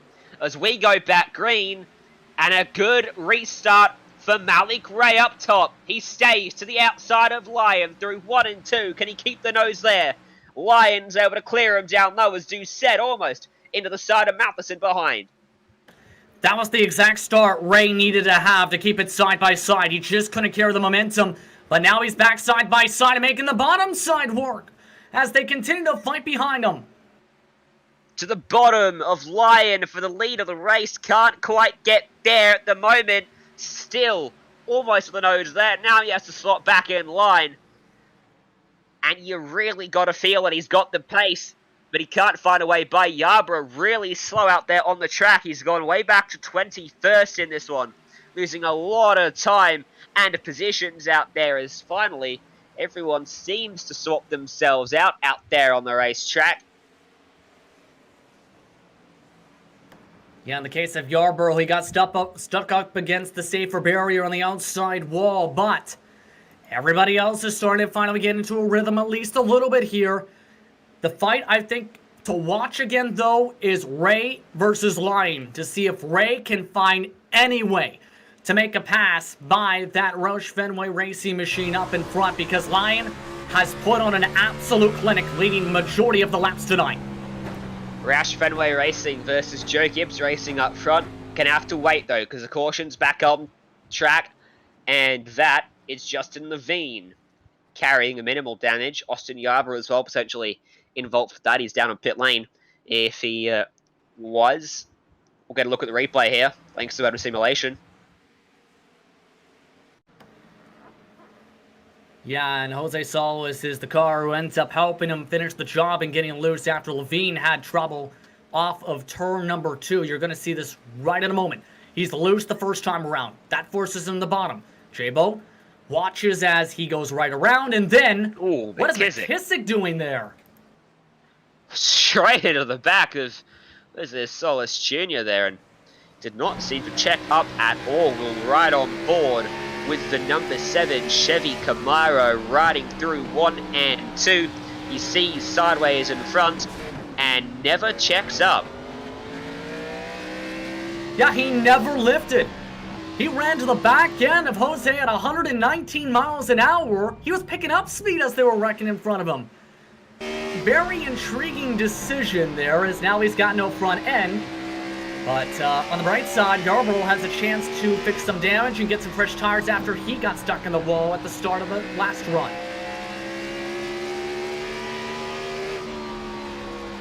So, we'll have to try again to get this one green to the end. That's our 14th portion of the day.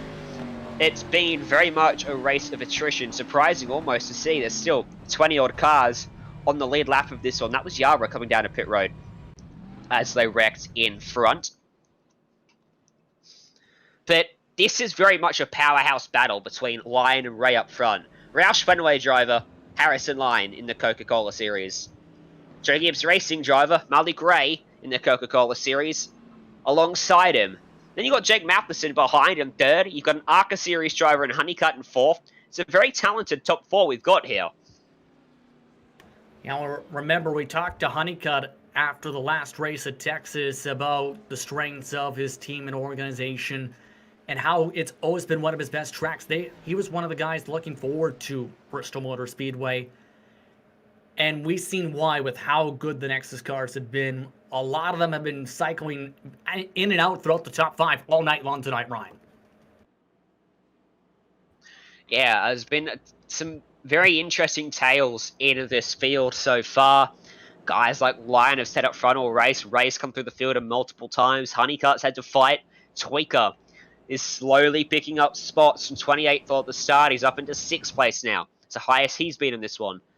Devin Morgan seems to have been involved in so many battles. He's up inside the top 10, as is Justin Botello now.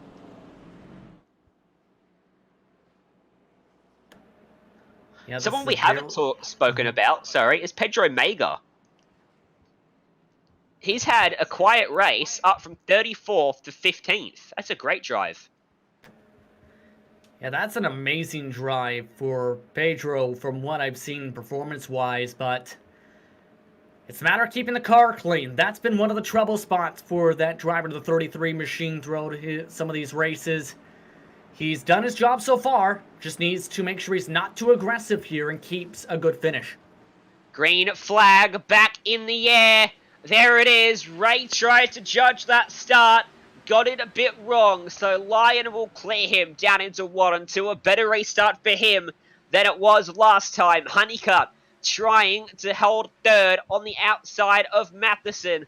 Toyka behind, up into 5th place now. And he might make that 4th because Matheson's stuck on the bottom. Toyka trying to drive it around the outside of him. Matheson will find the gap up top though and move himself back into 4th. And everyone's just running the same top line once again. As to be expected, if you find an opportunity to get up top, you have to take it. And that's just, I think, at this point, these drivers want to make sure they get into a good rhythm before they attack, knowing it's near money time, it's near points paying time. If they take an over-aggressive move and either don't have it happen, as in complete the pass, or end up having trouble like Toyka, you potentially are going to lose a lot of spots. Oh, Doucette with trouble with Toyka there. Hard into the fence, still trying to keep it out. Now he spins in front of a few cars and around he goes. Caution's out. And that one was a crash that seemed to be happening for quite some time. Yeah, finally, the caution comes out. There were 2 different incidents there. I'm surprised the caution didn't come out for the first one, it looked like, because we had trouble at the back end of the field. We'll take a look from the angles of Tanner Love here in 20th position because McKissick lost grip in turn 2 and really stacked everybody up. Oh, yes. Wow. Indeed. And then Doucette up into the fence in front of Toyka and eventually spins around. That was a shame for Toyka. Nothing he could do there, but he's lost a bunch of spots as a result of that. He's back in 10th place now. And he was up in 4th for a moment.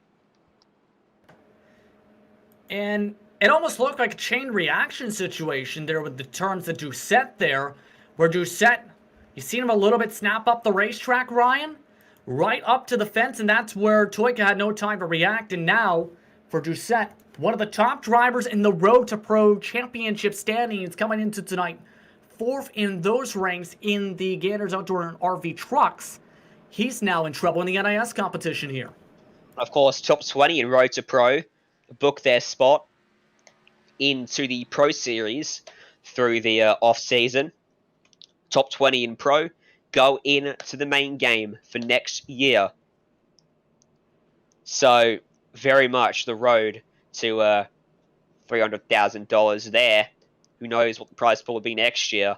One can dream that it might be even bigger with such the exposure esports is getting this year. And the addition of Coca-Cola as a title sponsor. Tag Heuer as well, of course, to the Porsche Esports Super Cup. It's been a great year for esports. It's only going to get better than anyone can imagine. It's NIS, not going anywhere. This race, this has often been regarded as the premier public series that anyone can join into.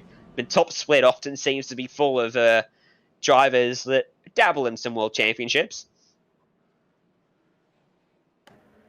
Yeah, Ryan, this is for a lot of drivers, including the professionals in some cases, their fun time, so to speak. Their chance to relax and try and have fun on the racetrack. And some of these competitors, when the racing's been great and exciting for some of the pros, you can hear it in some of their voices how exciting the race is for them. Tonight, I think Lion and Ray are having some fun now that they are 1-2 here, trying to figure out who can come away with this race.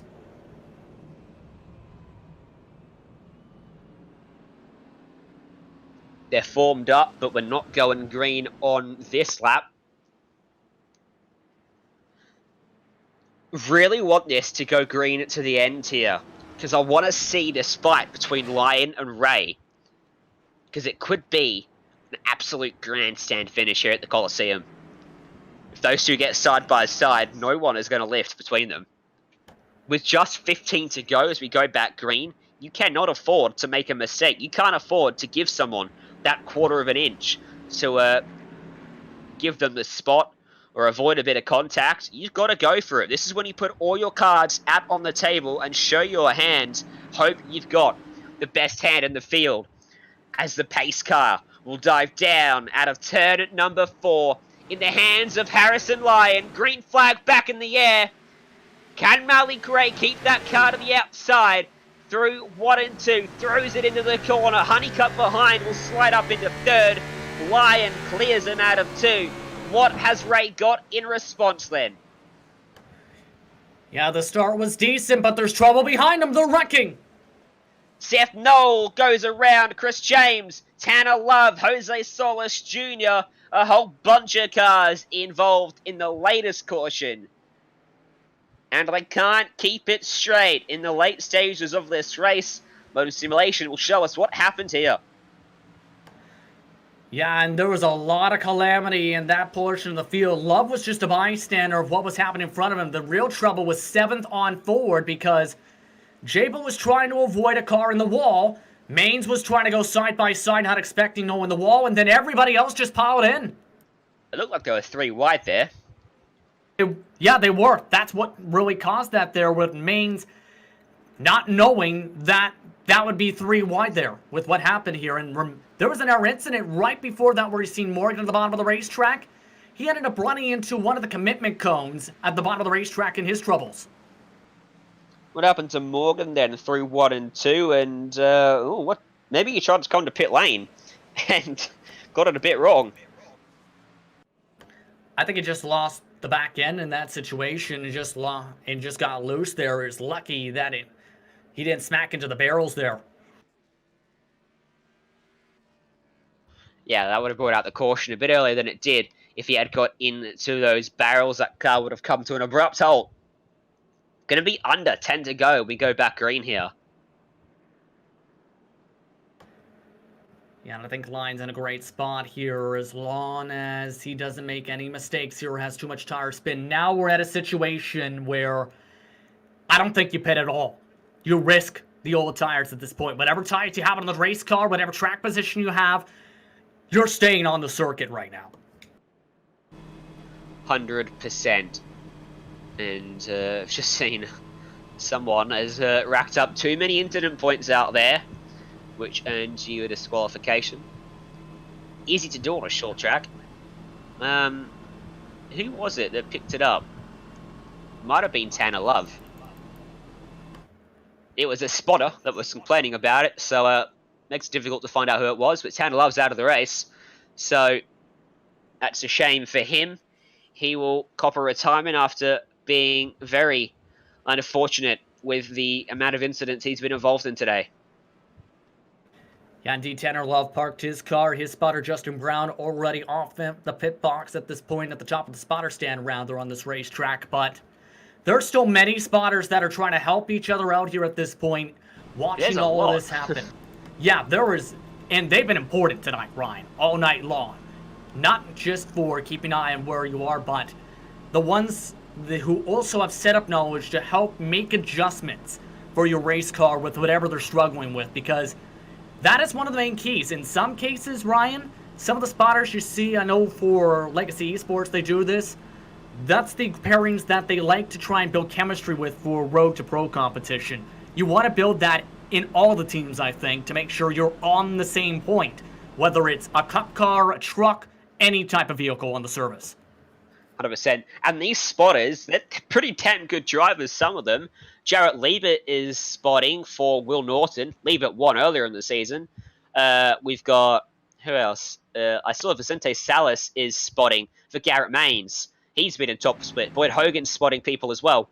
Just known as Harrison Lyon in YouTube chat. Keep your eyes on the track, buddy. You've got to hold off Malik right here for the lead of the race. Let's see if he can do it. He reckons that Malik's getting close to timing his starts. Well, let's see if he times it here. Ray's trying. Green flag back in the air. Good start for Harrison Lyon. And Honeycutt going to get to the bottom side of Malik Ray. This is dream start for Harrison then, because he's got the margin back to second, and they're fighting for second place. Malik does not want to let Honeycutt take it away. They're losing a bunch of time going side by side here. Honeycutt, try as he may, can't quite do it. Malik gets back up, clear in second, but he's lost about 4/10 of a second to your race leader. Yeah, that's a little frustrating here, but for Ray, he might be able to close it up if he puts in a couple good laps here. The problem is, Lyon just had the fastest lap of the race in the 14.5s. 4/10 of a second, now the margin between them, first to second, across the line. That time, it increases by a little bit. So I think Lyon might be good if this stays green. Honeycutt still putting the pressure on. Malik here for second place in this one. Under 5 laps to go. It's 4 to go now. Yeah, 3 to go here at this point, and Lyon is absolutely checking out. He is the quickest car inside the top 5. All setting sail, just needs to hope it stays green for at least another half mile. If he makes it back to the start-finish line, they'll come back to the checkers no matter what happens out there on the racetrack. White flag in the air at Bristol Motor Speedway. Harrison Lyon with a half a second advantage. Back to Malik Ray, who gets sideways. Honeycutt gets to his inside. The battle for second will come down to the wire. Out front, the win for Harrison Lyon at Bristol. Fantastic drive for him, and he deserved that one well and truly. And Lyon just put on an absolute clinic and a half once again. He led a majority of the laps, even when he didn't have clean air. He was the fastest car on this circuit, especially in the first 20, 30 laps of a run. My goodness, what a race car tonight. Doing his victory donuts there, down on the start-finish straight in front of a legion of virtual fans. He had not had that race his way. Did not have it all his way at all, because he had to fend off so many restarts and attacks off those restarts. I think he restarted from the lead over 10 times on that race. Not a scratch on that car, apart from the blown engine he's just incurred. Yeah, and he is one of the few drivers really in this field who didn't pick up a single incident point.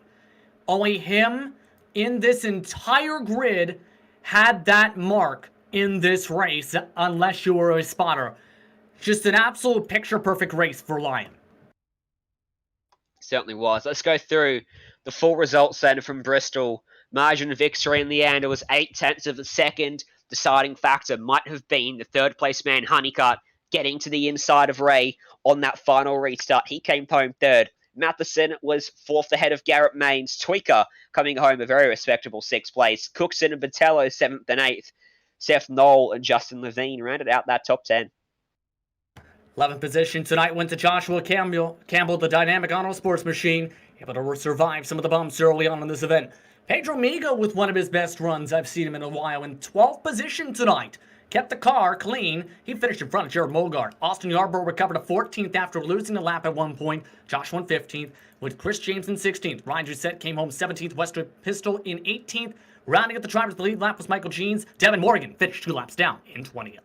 Rest of the results will cycle through on your screen, because we're going to talk to our race winner today, Harrison Lyon. Congratulations. Thank you. Appreciate it. You didn't have it all your way there. You had to fend off an almost uncountable number of restarts there from the lead. You were a bit worried about Malik Ray at some points in that one. Yeah, these restarts are really, really tough with the banking here at Bristol. If you go later, there's a lot of wheel spin into it, so that's kind of your best point at this track, is to try and see if you can beat the guy on wheel spin rather than just matting the gas as hard as you can. So I had to wait late on these restarts and just hope that he didn't time it right, and it was pretty close a few times. I was definitely holding my breath there. And do you feel if Malik had gotten out in front of you, do you think you had the pace to run with him? Do you think maybe he might have been a bit quicker, but bottled in behind? What was your mindset in regards to that lead of the race if you lost it? How are you going to get it back? Definitely.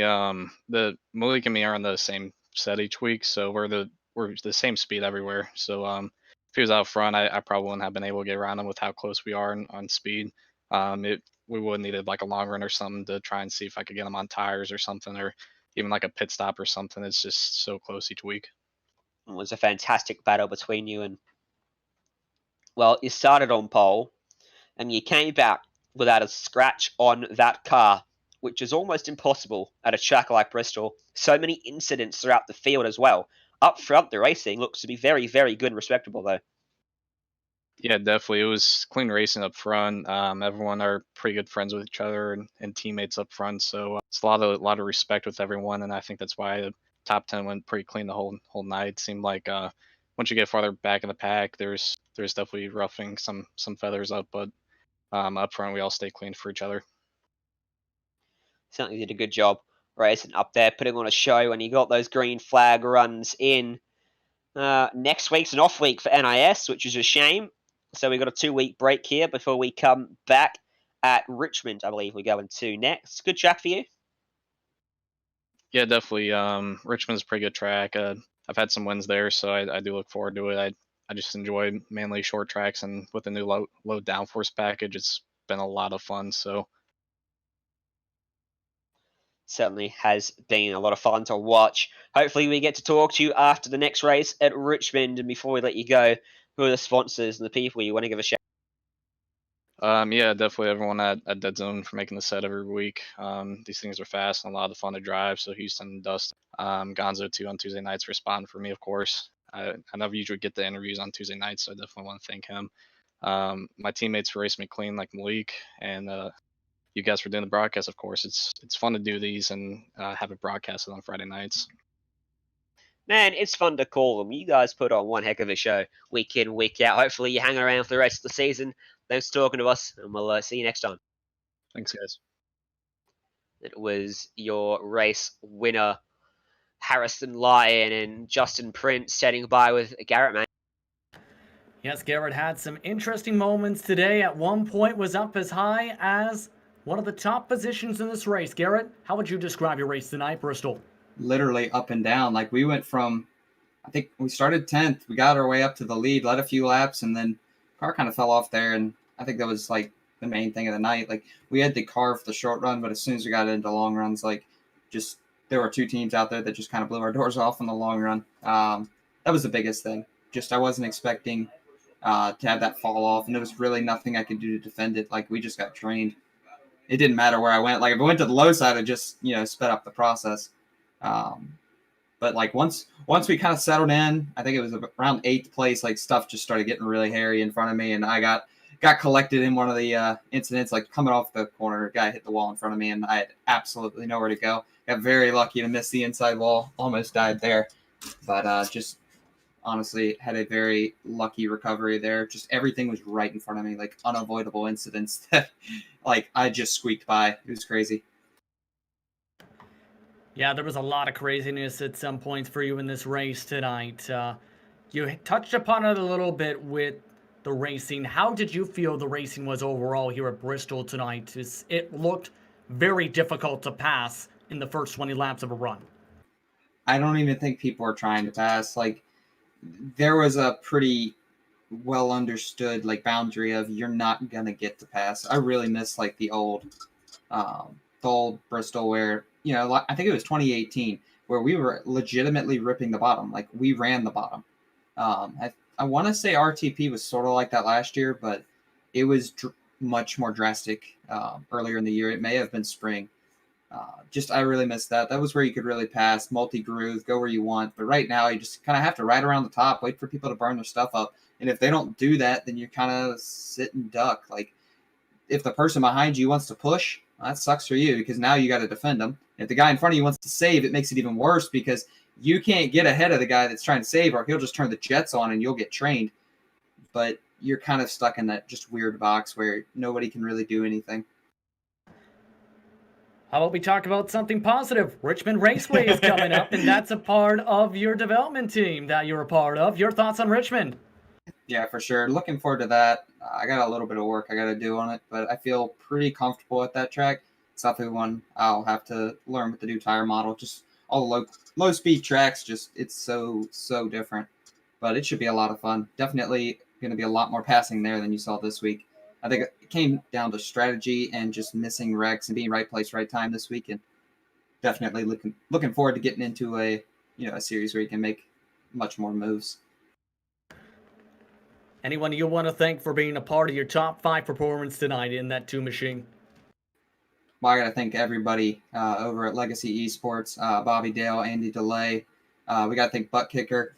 Also want to thank Boyd Hogan and Michael Smith for all the work they've been doing on the setups. It's been a huge help, and it makes it so much better just racing on here, knowing you have people behind you that are able to really put together a good car, and everybody's able to go out and run well. It's been a lot of fun, so hopefully we can keep that momentum going for the rest of the season. Absolutely. Congratulations to the top 5 finish tonight, Garrett. Thanks, sir.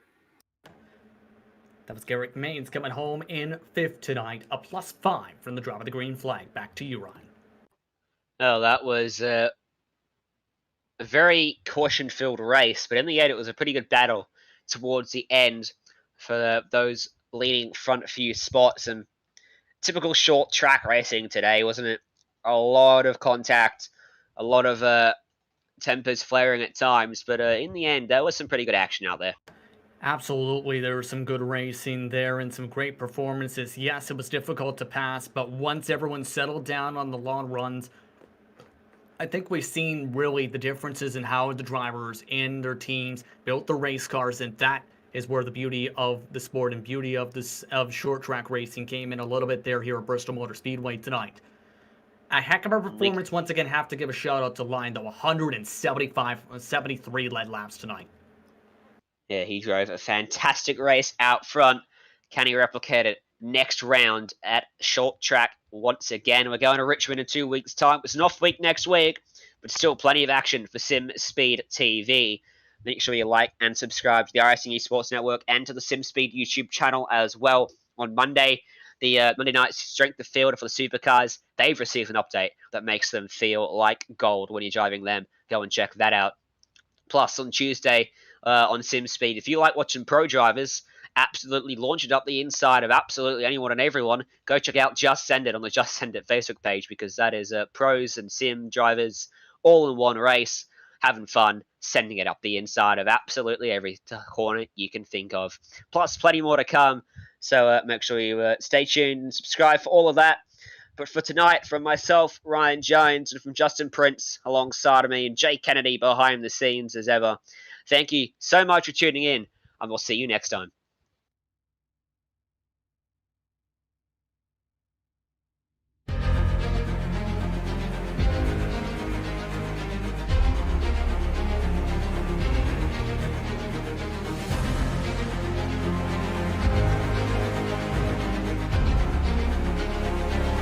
This is fantastic. This is GT racing right now. He's got traction, he's going the outside of both of them! Maloney! Oh, he's taking Anderson. Anderson's up to Oh my god! Oh! Big crash! Oh my goodness, half the field's gonna get rolled! It's very close. These guys are going to want to make their way through the field very quickly. Oh, there we go! Oh no! That's massive! This is it! This is over! I can't believe this! Oh my god! God, what?